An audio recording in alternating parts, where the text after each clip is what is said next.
on the phone line from the Shelton Neon Project and Cooper Studio. I've got Forrest Cooper. Forrest, how you doing? I'm doing fantastic, Jeff. How are you doing? I'm doing well, and the skyline, literally, of the Mason County community is going to be illuminated after some hard work that you've put in to rehab the Skyline Drive-In neon sign that you can see on 101. This is an exciting time, and first things first, I gotta know, Forrest, do you prefer glass bender, neon bender, or tube bender? Well, I prefer to just refer to myself as an artist. Okay. Because as you know, I do a lot more than just neon work. However, for that, I like neon glass bender Okay. is usually a pretty good one, or a neon glass technician. There's all sorts of different ways you can classify it.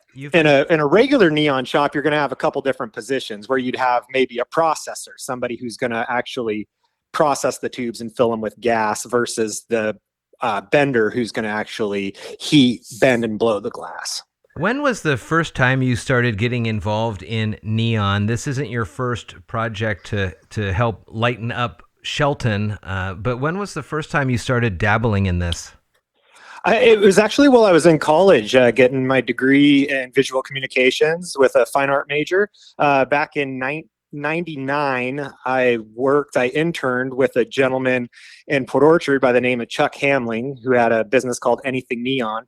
And he ended up showing me all the ropes and kind of mentored me through the whole process. And I ended up going to work for him just out of college for about 3 years after that. And I was actually heavily involved in neon beer sign repair. So we would take care of all of Western Washington's beer signs. And I would fix probably 20 or 30 beer signs a day. Wow. And so that's where I really got into the art of neon, and also the technical side of it is with repair.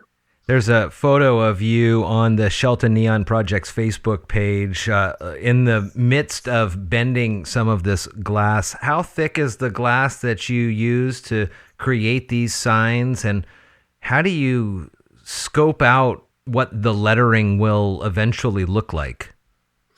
Well, to answer your first question, the neon tube is, as far as thickness, we'll say diameter of the glass.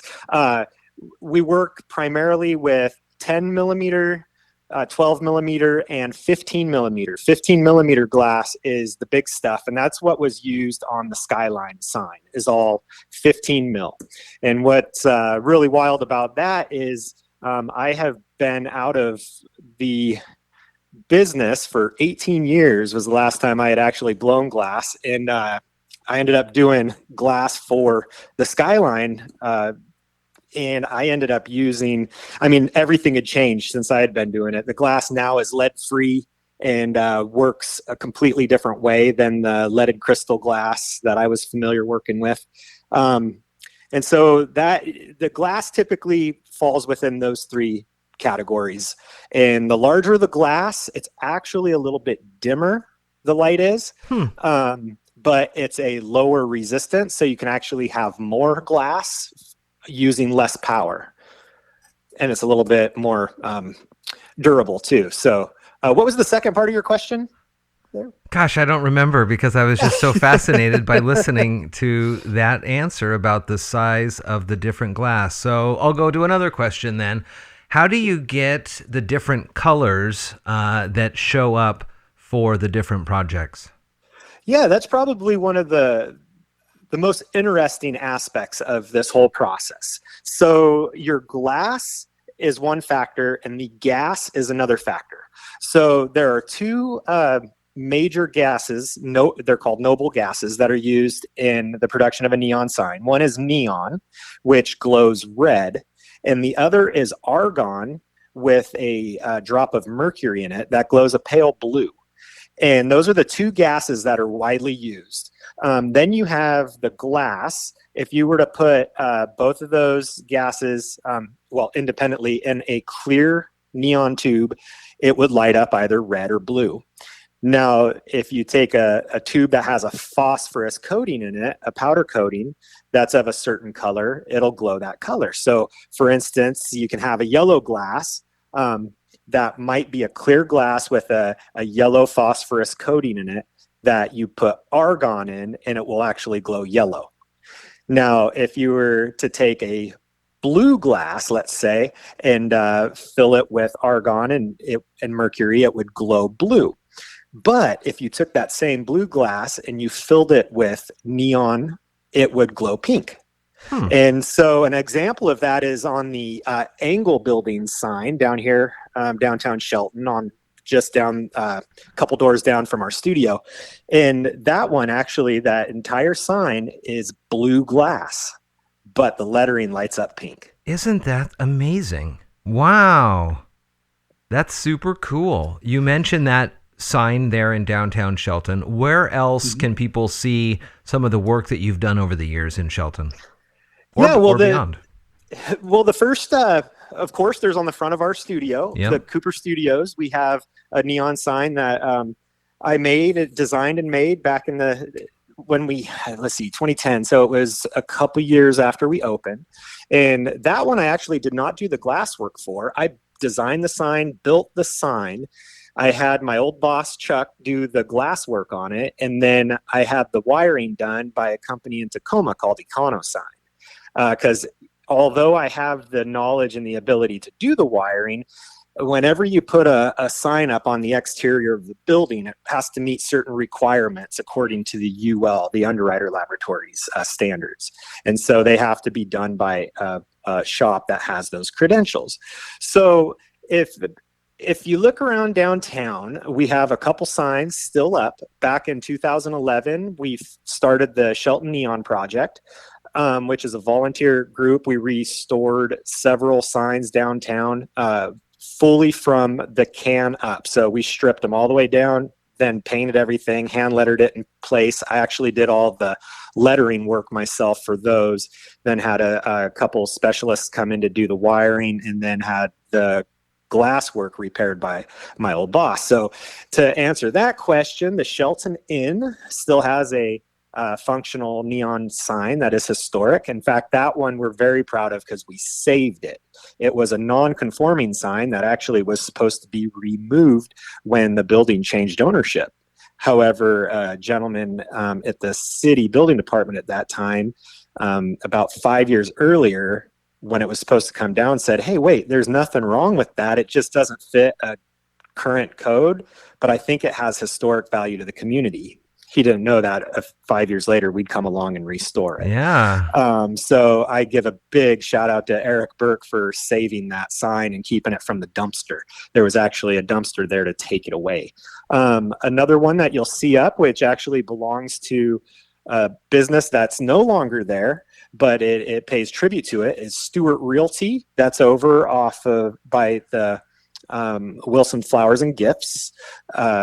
That sign, Stewart Realty, he was actually there for many years, and he did a multitude of things. He sold real estate and drilled bowling balls out of his shop. So some really fascinating history with that, and I could kind of relate. You know, here I am with a portrait studio doing neon in the back. For sure. And then the Pine Tree sign is still there. However, that building is closed and vacant right now. The Angle building sign is still there. We were really sad when the Angle Insurance Agency moved to Olympia because they were actually one of our oldest businesses in town. They were here since like 1890 something. And so when we restored the Angle sign, the building owners at that time asked if I could change the wording on it to go from Angle Agency to Angle Building, just in case the agency ever decided to move. And so that's why now it reads Angle with the BLDG. Interesting. Oh, interesting. Yeah. So then the next another one you can see that actually isn't lit up anymore because the business has changed hands is Garage Sale Maniacs. That was an example of a sign that we actually helped facilitate with the business owners. We sourced a can. So the base part of it was a vintage can from a sewing shop in Tacoma. And the Neon Project refaced it, did a bunch of design work for it, and then had a gentleman out of Everett do the glass work for that, who brings us back around to the Skyline sign.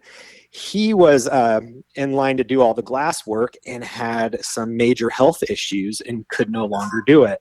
And my old boss had retired and closed his shop, and so he was out of it. And so I tried to locate another glass bender and processor to do it, and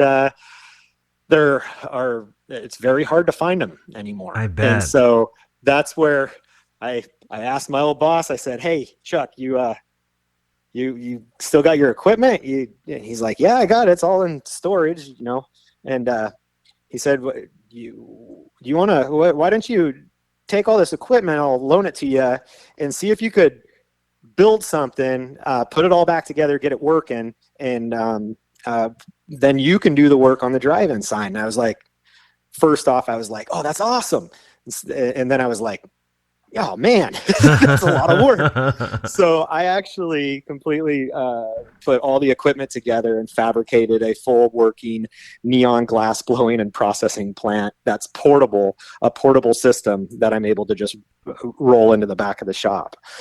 So that's how I was able to get to the Skyline That's sign. amazing. How many hours of work do you think you put into this? And then two, in addition, it's not just the neon of the Skyline Theater sign, but you've also helped to make the reader board more legible as well, right?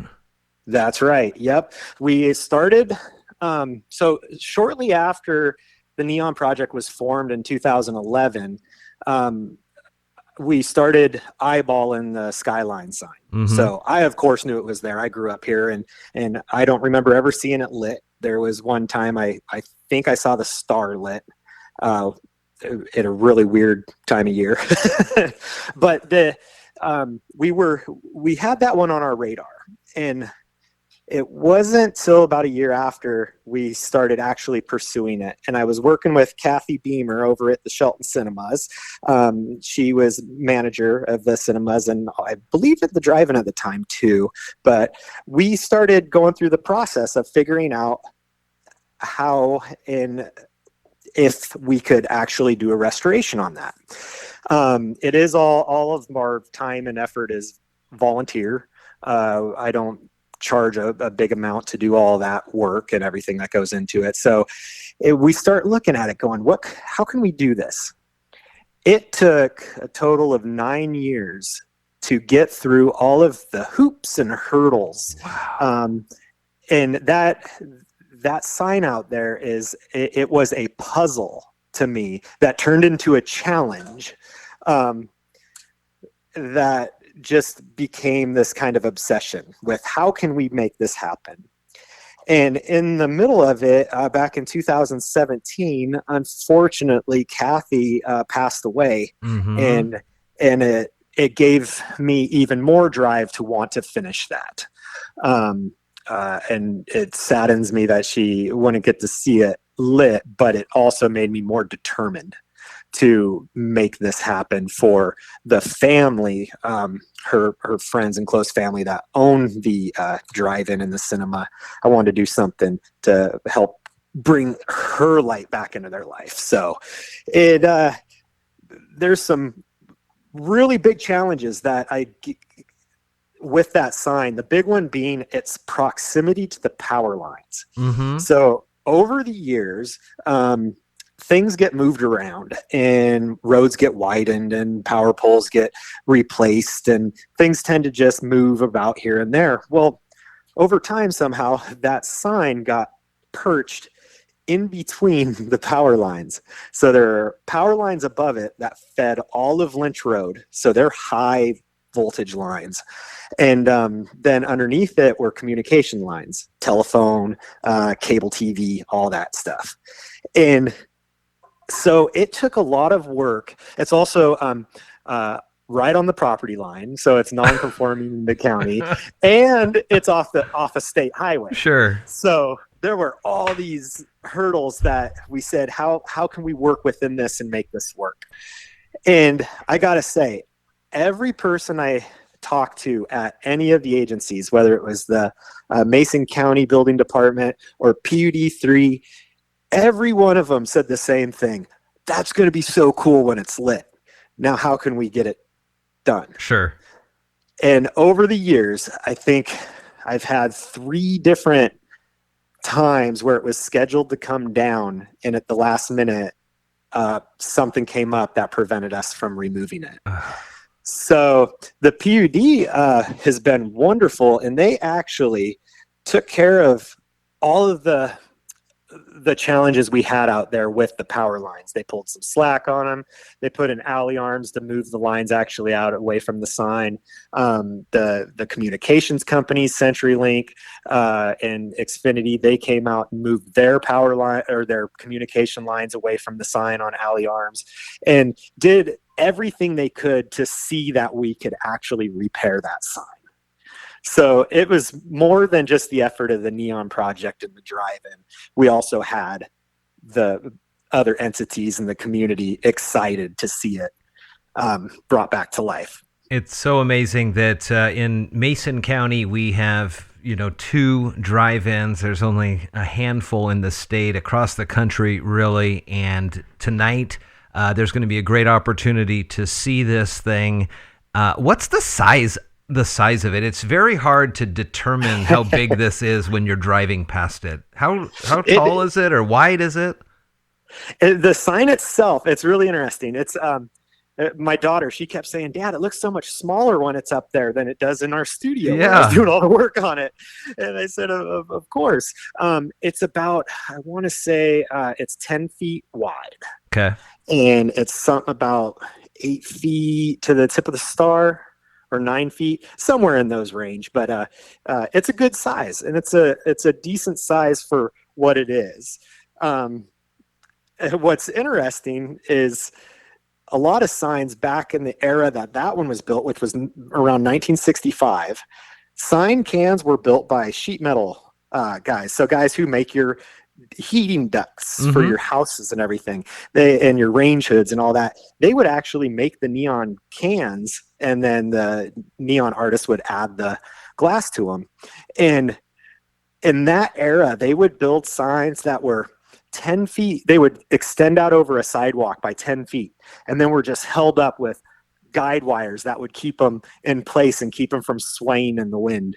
And that's why it's so special that we had several signs still left here in our town, because over the years, as soon as they start to go get a little bit deteriorated, they get taken down and removed, and they're gone forever. Sure. Working with the museum and the research we've done, I'd say there has probably been over 100 neon signs in our downtown over the last century. Wow. And with the photo evidence we find and stuff, and all the research, it's just amazing how much was here. And it's also amazing how much we actually still have. What is it like for you when you turn on the light to test it for that last time, and it comes on and it looks like you thought it was going to look like in your head? Oh, it's amazing. It's better than anything that I could picture in my head. It just feels great. And that's the reward, is when I see those signs lit up, going into work, it just brings me joy and makes me happy. Now, when I drive by and I see a letter out, then I'm like, oh no. And then finally, is there a smell to the neon? Is there a smell that comes from this type of a project? Not really, like you would think of. Like I do a lot of camera restoration and work like that, and old cameras, old vintage items always have like a vintage smell. Yeah. Neon doesn't really have that. Neon has, I correlate the smell of the burners and the natural gas that you use to actually bend the glass. The signs, when they're not functioning correctly could actually produce an ozone smell. And that's usually if you have a piece of glass that's shifted and it's touching another piece of glass and there's this little static between them that gets going. That'll usually create like an ozone smell. But I think the visual sensory aspect of it is definitely overpowering the smell sensory aspect. Sure. I just didn't know if there was any kind of, initial kick on quick smell of something like that. Wow. No, it's more the buzz, the hum that you get from them is amazing, especially when you get a bunch of them together. The Skyline sign, that's one where I think it has 4 or 5 large transformers in it that produce 15,000 volts apiece. And when they turn on, they just hum. You hear it just going through the whole sign. And then there's a mechanical sequencer in that sign that was actually there when it was first made that causes the word Skyline to actually sequence in a way that it alternates the tubing colors and everything. And that makes its own unique sound because inside there's actually a mechanical wheel that's spinning 2 cams that are engaging contacts just like you would have in a car. So you hear this cha-chung, cha-ching, cha-chung, cha-ching sound to the sign. That's just really, really cool. The Skyline Drive-In address is 182 Southeast Brewer Road in Shelton. You can see it on the 101 there. And a big night as they are going to show American Graffiti, which is classic when it comes to this, and the neon and the drive-ins, also Top Gun Maverick. And there's also Jurassic World Dominion playing at the Skyline Drive-In, skyline-drive-in.com. You can also find out more about Cooper, and Forrest, and Amy Cooper and Cooper Studios as well in downtown Shelton. We'll put some links to find out more about them as well. Forrest, this was a great conversation. I learned a lot about neon and the passion that you have for these neon projects. Thank you. Thank you so much, Jeff. I really appreciate it and appreciate all you do for our community. Thank you. Have a good one. You too. Thanks. All right, Forrest, that was awesome. Perfect. Thank you very much. And if I don't see you tonight, have a blast, and I will see you soon. Sounds good. I just remembered I didn't answer 2 of your questions. Oh, well, that's okay. The one you asked about the marquee structure and the reader boards. Oh, yeah. We did redo all that. I did all the catwalks and everything, and made it safe and all that good jazz. So anyways, cool. There's always something when you get done. There's always something more, for sure. Yep. All right, man. Thank you. Great. Thank you.